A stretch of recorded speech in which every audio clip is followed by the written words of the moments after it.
ça tourne. Bonjour à toutes et à tous et bienvenue sur la chaîne Au Futur. Aujourd'hui, nous sommes en compagnie de Lily qui est venue nous parler de son métier de régisseuse au cinéma. Bonjour Lily.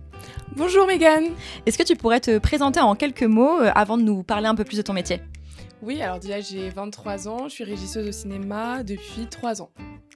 Et alors je me dis du coup, avant de rentrer un petit peu dans le vif du sujet et de parler de la régie, du cinéma, est-ce que tu pourrais revenir un petit peu sur tout le secteur du cinéma et de nous parler un peu de tous les métiers qui gravitent autour de ce secteur-là ? Alors oui, bien sûr, il y a différents départements. Il y a le département caméra avec le chef-op, il y a le réalisateur, il y a le département mise en scène, il y a le département HMC, donc habillage, maquillage, coiffure. Il y a le département électro, département machinaux, le département régie évidemment et le département production. Il y a aussi le département de la décoration avec les accessoiristes et il y a les comédiens évidemment. Et alors maintenant, est-ce que tu peux nous parler du métier de régisseur, de régisseuse ? En quoi ça consiste exactement ? Oui, nous la régie, on est vraiment là pour donner le rythme sur le tournage et pouvoir communiquer avec toutes les équipes, répondre à toutes les questions des départements et surtout, on est la coordination du plateau. Voilà. Et alors, si tu pouvais nous dire un petit peu ta journée type, tu fais quoi quand tu te lèves le matin jusqu'à alors, ton retour à la maison le soir ? Je me lève très tôt, j'arrive 1h30 avant l'équipe environ pour installer le HMC, pour installer une petite table régie, ramener les viennoiseries pour les collègues qui vont arriver un peu plus tard, l'équipe technique. On est OK pour que la cantine soit bien arrivée, qu'elle soit à l'heure pour notre coupure repas. On est là pour que tout ce qu'on a mis en place en prépa se passe comme il faut le jour même et qu'on soit pas impacté en termes d'horaire. Qu'il n'y ait pas un marteau-piqueur juste à côté de notre décor, c'est pas possible. Donc voilà, on est vraiment là pour intercepter tout ce qui peut nuire à notre journée de tournage. Et alors sur un tournage classique, que ce soit un long ou un court-métrage, combien à peu près il y a de personnes en régie ? Tu as cité un petit peu tous les rôles, est-ce qu'il y a des doublons par rapport à ces rôles, des adjoints, des principaux Oui, bien sûr, il y a souvent un premier, un second et un troisième. On est environ 60 personnes sur un tournage de long métrage classique pour environ 5 semaines de tournage. Et alors du coup, c'est quoi la différence entre régisseur adjoint et régisseur principal ? Oui, c'est une très bonne question. Le régisseur adjoint va être au bureau. Il va être nomade, donc il va vraiment nous suivre tout au long du tournage et il va s'occuper de tout ce qui est autorisation. Pour tourner dans une rue, il faudra une autorisation de tournage. Si on veut bloquer le stationnement, une autorisation aussi. Donc il va être vraiment là. Il a ce côté un tout petit peu, pas juridique, mais c'est lui qui aura les papiers pour qu'on puisse tourner. Et il va s'occuper de transmettre les informations à la cantine. Ce jour-là, on sera tant de personnes. On aura besoin de temps de couvert à telle heure. Si on a de la figuration, il va être en relation avec la dire de figuration, savoir combien de personnes on doit ramener sur le plateau.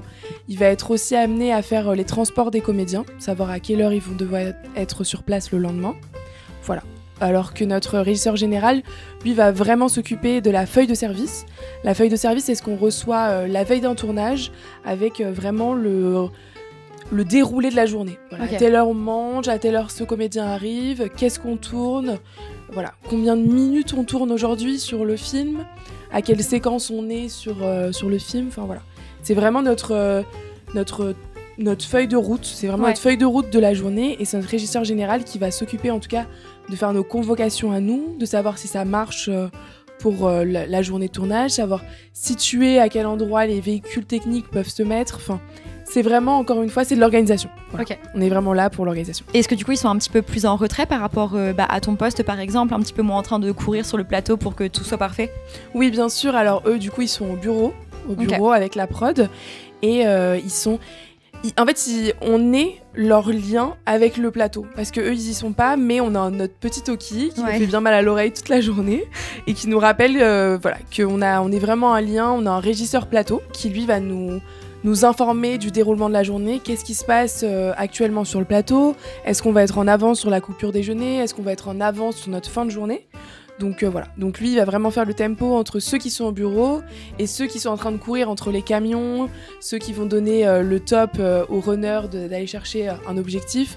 Eux ils sont vraiment plutôt au calme au bureau à préparer les journées suivantes.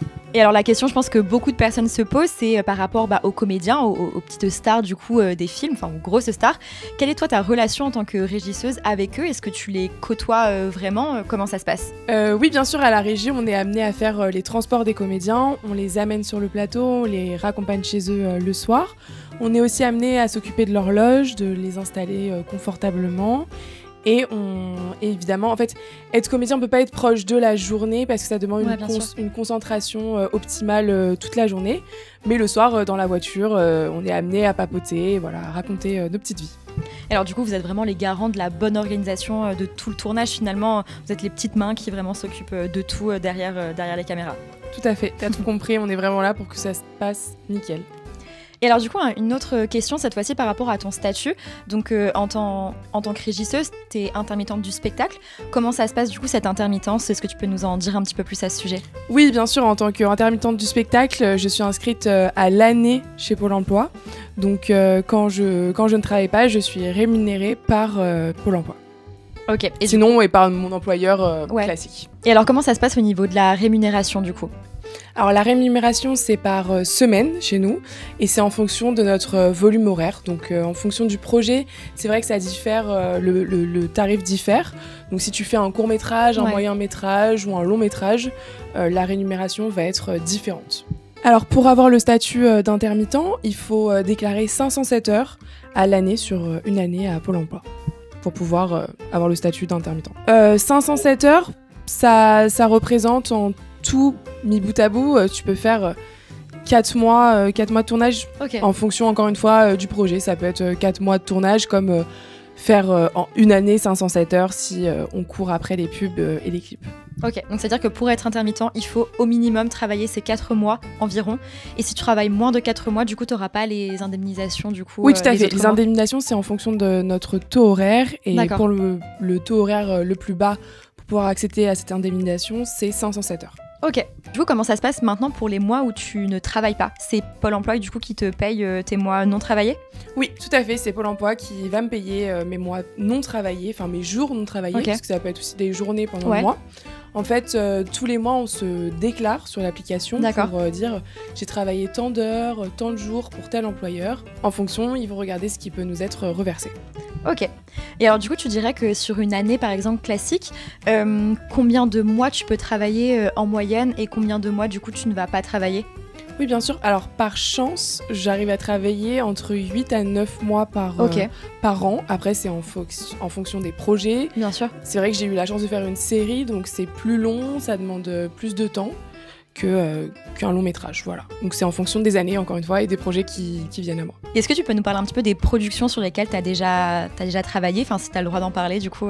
Oui, bien sûr. J'ai le droit de te parler de ce qui est déjà sorti. Donc, j'ai travaillé sur la série Lupin, avec Omar Sy sur Netflix. Oui, très bien, très bonne série. Et donc, qui s'est associé à Gaumont, donc qui était mon employeur pendant les quelques mois de tournage. Dernièrement, j'ai travaillé sur le biopic sur Charles Aznavour, avec Tahar Rahim qui interprétera Charles Aznavour. Trop cool. Pour toi, est-ce que c'est différent de travailler avec une production ou avec une autre? Qu'est-ce qui change d'une production à une autre? Alors, ça va être en fonction du budget qui va être donné au film. C'est vrai que ça compte pour nous en régie, car plus il y a un budget cool, on peut apporter plus de confort à l'équipe et c'est pour ça qu'on est là. Et par exemple avec Netflix, du coup, ça se passe, c'est plus souple parce qu'ils ont plus de budget? Oui, tout à fait. C'est plus souple et c'est plus souple parce que c'est une série, donc ça dure plus longtemps qu'un film. Le budget s'étale sur quelques mois. Ok. Et ça t'emploie par exemple pendant combien de temps une série? Alors ça va dépendre de la série encore une fois, mais c'est vrai que sur Lupin on est sur 8 épisodes je crois, et donc on a tourné ça tout aboutit, je crois que c'est 9 mois de tournage. Ok, d'accord. Et maintenant du coup pour revenir un peu sur ce que tu as fait avant de devenir régisseuse, donc quelles études tu as fait pour accéder à ce poste? Alors en poche j'ai un bac littéraire option cinéma. J'avais déjà au lycée entre 6 à 7 heures de cinéma sur l'histoire du cinéma. C'était très intéressant pour enrichir ma culture cinématographique. Avant d'entrer dans une licence à Paris 8 de cinéma, j'avais un tronc commun pendant 3 ans. Je me suis arrêtée là, mais c'était très intéressant. j'ai pu faire des cours de théorie et de pratique aussi. Donc on a fait du scénario, de la réalisation, du son, du montage. On a vraiment touché à tout, c'était très intéressant. Et est-ce que tu as eu l'occasion de faire des stages pendant ta licence ? Oui, tout à fait, j'ai fait 2 stages. J'ai fait un stage en 2e année, je l'ai fait en mise en scène, et j'ai fait un 2e stage en 3e année en régie. Et alors comment ça s'est passé une fois que tu as été diplômée de ta licence du coup d'audiovisuel de cinéma ? Comment du coup tu t'es dirigée vers le métier de régisseuse ? Qu'est-ce qui s'est passé dans ta tête, le plot twist pour que tu veuilles faire ce métier-là en particulier ? Oui, bien sûr. Je pense que c'est mon stage. Je suis tombée sur les bonnes personnes et sur le bon projet. J'ai fait mon stage de régie sur le film Pleurer les rivières avec de Léopold Legrand. Donc c'était vraiment génial. C'était un petit film, mais c'était très familial et je pense que j'ai pu poser les questions et prendre le temps d'apprendre convenablement. Donc c'était vraiment agréable et ça m'a poussée à continuer dans la régie. Et alors du coup, j'imagine que le cinéma, c'est un milieu assez peut-être un peu fermé. Est-ce que toi, tu as des conseils par exemple pour enrichir son carnet d'adresses avant de commencer à travailler vraiment dans le cinéma ? Enfin, pour pouvoir y travailler du coup. Oui, bien sûr. Déjà, en sortant d'école, on s'est créé un petit réseau, ne serait-ce entre nous, parce qu'il y en a qui voudront réaliser, d'autres faire de la régie. Ouais. Donc on va se rappeler, on va peut-être faire des projets un peu bénévoles. Ceux qui veulent réaliser vont avoir besoin d'un régisseur sur un tournage bénévole. Donc ça c'est intéressant, on se recroise, c'est bien. Et après sinon c'est vrai que le mieux c'est de s'adresser directement aux maisons de production qui vont constituer eux-mêmes l'équipe pour leur prochain film. Et alors tu nous parlais de ta licence d'audiovisuel de cinéma. Pourquoi est-ce que tu t'es pas dirigée vers une école de cinéma plutôt pour entrer dans ce milieu-là ? Oui, bien sûr. J'avais la chance de connaître des gens qui travaillaient dans ce milieu.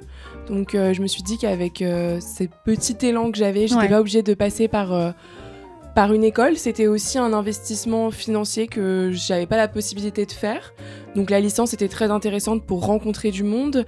Et j'avais une opportunité de faire plus de stages. En tout cas, j'avais des conventions qui étaient plus facilement données en licence qu'en école. C'est pour ça que j'ai fait ce choix-là. Et tu dirais que du coup, ça ferme vraiment aucune porte, peu importe en fait, école ou université, ça ferme pas de porte ? Alors pour la régie, en tout cas, vraiment précisément la régie, non, ça ne ferme pas de porte. J'ai des collègues à moi qui ont fait des écoles, d'autres qui étaient boulangers avant. C'est un milieu où c'est du bouche à oreille, donc ça va être en fonction des contacts qu'on va avoir pour pouvoir rentrer dans ce milieu. Et alors maintenant, sur un plan un peu plus personnel, est-ce que tu te sens épanouie toi dans ce métier ? Est-ce que c'est ce à quoi tu t'attendais ? Alors oui, je suis très épanouie dans ce domaine. Ça me plaît beaucoup parce que c'est assez dynamique, ça correspond à mon état d'esprit. J'aime que les choses se passent bien, que les choses aillent vite, que tout le monde soit content. Donc ça matche très bien. Et sinon, oui, je suis épanouie dans mon métier. Et est-ce que, par exemple, si tu te reprends là 10 ans en arrière, est-ce que tu savais que tu voulais faire ça ? Est-ce que c'était vraiment un rêve de petite fille, du coup, de devenir régisseuse ? Alors, je savais que je voulais travailler dans le cinéma, j'en étais persuadée, mais je me voyais plutôt en face de la caméra. Et en fait, quand j'ai fait mon premier stage, mon stage de 3e, c'est vrai que j'en ai pas parlé, mais j'ai fait mon stage de 3e sur un tournage. Et je me suis dit, mais quelle horreur, toute l'attention est sur toi, donc c'était pas du tout possible. Donc je suis passée derrière la caméra et carrément dans l'arrière-décor, donc c'est très bien, je suis très contente de faire de la régie. Mais non, je m'y voyais pas du tout 10 ans auparavant. Une surprise finalement. Tout à fait. Une belle découverte. Ouais. Et alors du coup, comment est-ce que tu te verrais évoluer dans ce milieu-là ? Donc pas du tout de comédie. J'ai compris. Pas du mais tout de comédie, est-ce que du coup tu t'aimerais avoir un autre poste plus tard Alors on a la chance en régie, enfin moi pour le coup j'aimerais vraiment être régisseuse générale à long terme, mais c'est en régie on a plusieurs évolutions, on peut passer régisseuse plateau, ensuite régisseuse adjointe, régisseuse générale, et souvent on finit dire prod, voilà, directeur de production pardon. Et est-ce que tu as eu des surprises en arrivant dans ce milieu, du coup le milieu du cinéma ou le milieu de la régie ? Est-ce que tu as eu des choses qui t'ont un petit peu marqué à ton arrivée ? Alors marquées qui m'ont agréablement surprise, je dirais plutôt, parce que j'ai trouvé que c'était très famille en fait. J'ai trouvé un côté très social que je pensais pas, je pensais pas que ça prenait autant de place en tout cas, et c'était très agréable en fait. On travaille avec des gens avec qui on aime travailler, on va se retrouver sur des projets, on va faire une petite pause et on va se retrouver sur un autre projet. Donc non, c'est assez génial ce côté famille qu'on a. Et du coup là t'en as peut-être déjà donné un, mais est-ce que tu as des points faibles et des points forts de ce métier ? Oui, bien sûr. Alors, je pense que en point fort, c'est vraiment la communication. Encore une fois, c'est pouvoir parler avec tout le monde. voir l'avancée de ce tournage. Et en point faible, je pense que c'est les horaires. Pour le coup, en régie, on est vraiment amené à faire des grosses amplitudes horaires car on arrive avant l'équipe technique et on repart après l'équipe technique. Mais voilà, j'ai quand même mon week-end, j'ai mon samedi dimanche, je fais une semaine classique comme vous, du lundi au vendredi, mais un petit peu plus chargée. Donc c'est vrai que le soir, j'ai plus la motive d'aller à la salle de sport. Ouais, et tu dirais que tu travailles à peu près combien d'heures par jour par exemple ? Par jour, ça peut aller entre une journée classique de 8 heures jusqu'à 13 heures. J'ai déjà fait des journées de 13 heures de travail. Ok. Et alors, est-ce que tu aurais une petite anecdote de tournage, quelque chose qui t'est arrivé là dernièrement et qui t'a un petit peu marqué ? Qui m'a un petit peu marqué, oui. Alors là, j'ai dernièrement terminé un film d'époque. Et pour une scène, on avait besoin d'un serpent, d'un boa jaune autour du cou d'une comédienne. Et alors franchement, toute l'équipe était méga en stress. La comédienne était très paniquée, elle avait la phobie des serpents, donc c'était assez comique. Et en même temps, tout le monde, ça s'est très bien passé au final. On a réussi tous à dépasser notre peur. Même moi, j'ai caressé le serpent alors que c'est ma phobie number one. Donc franchement, non, ça m'a marqué. Je pense que ça va nous rester en tête. Et alors, quel est selon toi du coup le profil qu'il faut pour réussir en tant que régisseuse ? Alors moi, je pense qu'il faut vraiment être débrouillard. Je pense que c'est une qualité qu'il faut avoir. Être dans la communication, encore une fois, je ne fais que me répéter. Mais et puis avoir l'envie de découvrir.